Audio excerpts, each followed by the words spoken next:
I am very excited right now to have the author of this book, H.H. Holmes, The True History of the White City Devil. Adam Selzer, welcome to Psychobabble. So glad to have you here. Good to be here. And you've met Justine, of course. Hi, very nice to meet you. Now, as I was saying, this is the book that I had hoped someone would write, because like a lot of people, I first became aware of the Holmes legend through The Devil in White City, the book by Eric Larson.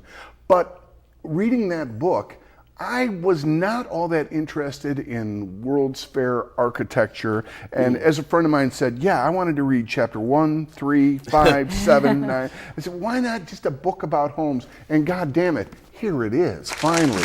And again, the research that went into this thing, painstaking and detailed. You are not just speculating. You have your sources. Right. Everything is very well researched. I wanted to get everything back to the earliest possible source, whichever newspaper was doing original reporting, what I could get out of the legal archives. Try to trace everything back to its earliest mention. That's crazy, cool. and which was a difficult task, because you're dealing with at least 5 newspapers, some of which had conflicting accounts at the time of what was going on. And I tried to point out, which 2 reporters were both there but said something different.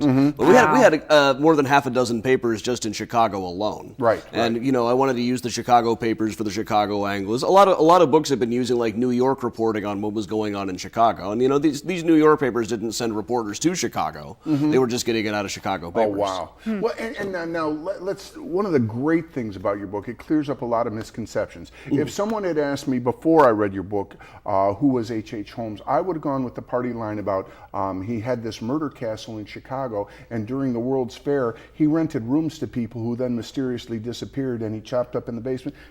That didn't actually happen. No, it really didn't. It wasn't even part of the legends too much until about the 1940s. Okay. So what really happened, this guy, if he had a business card, it would read at the top, swindler. I would think so, yeah. Murder was just people who got in the way or knew too much or were an inconvenience. Right. Unfortunately, there were a lot of them that got in the way. Right. I'm not saying he didn't kill anybody. Yeah. 9 or 10 is plenty of people, And the whole Chicago connection, everybody loves a Chicago connection. Tell us about the murder castle. Well, he did build this building starting in 1887. It was a 2-story building at the time, businesses on one floor, residences on the next. Around the time of the World's Fair, he did say, I'm going to add a 3rd story to use as a hotel. But what he did was really he built something that was a little better than a papier-mâché facade as a 3rd floor, so he could swindle investors, suppliers, and insurers, which was a much better way to make money off of the World's Fair than actually running the hotel. Wow, yeah. So it was the whole thing was basically a scam. The hotel was never open for business or anything. It was just a crumbly old building. And he swindled everybody, including the contractors who worked on the building. That was part of it. He had a thing where he would hire people, pay them for a little while, then stop paying them. They would continue to work, and then they would eventually quit, and he'd hire a new crew, right? Yep.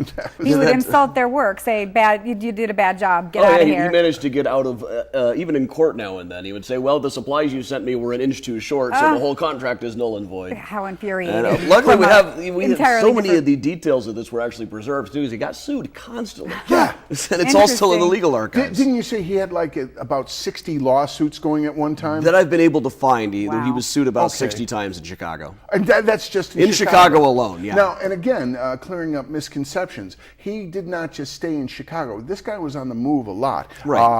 Iowa, Colorado, Texas. What went down in Texas? In Texas, he started building a whole other building. He was on the run from creditors back in Chicago, plus the insurers who knew he had set fire to the building for the fire insurance money. And so he went down to Fort Worth, thought, I made so much money adding this 3rd story, I'll do it with a whole building now. Wow. And while he was there, he got involved in some horse swindle, so they chased him out of town really fast. Oh my God. And all the while romancing. He had one wife back in, was it Massachusetts? Back in New Hampshire. New Hampshire, okay. But then in Chicago, he had another wife and a girlfriend, and he was on the road. Now, who was Minnie Williams? Was she an accomplice or what? Minnie Williams is a real wild card. She showed up in Chicago in 1893, got a job working for him, disappeared that summer, but her name is all over the paperwork. She had to have known that he went by several different names. Her sister disappeared along with her. She seems to have had some idea idea of what was going on. He later said that she was the one who killed her sister, and now she was off on the run someplace, which it's kind of a likely story, but he stuck with that one for quite a bit. I didn't find it impossible, really. Well, and again, that's the other point that is so difficult to pin down the true story, because he lied all the time. Constantly. Yeah, after he was caught, his story just kept changing almost on a daily basis about who's alive, who's dead, who killed who, and it wasn't me. Right. I think towards the end especially, he just got bored. He would send detectives off on wild goose chases because he didn't have anything better to do. Wow. Wow.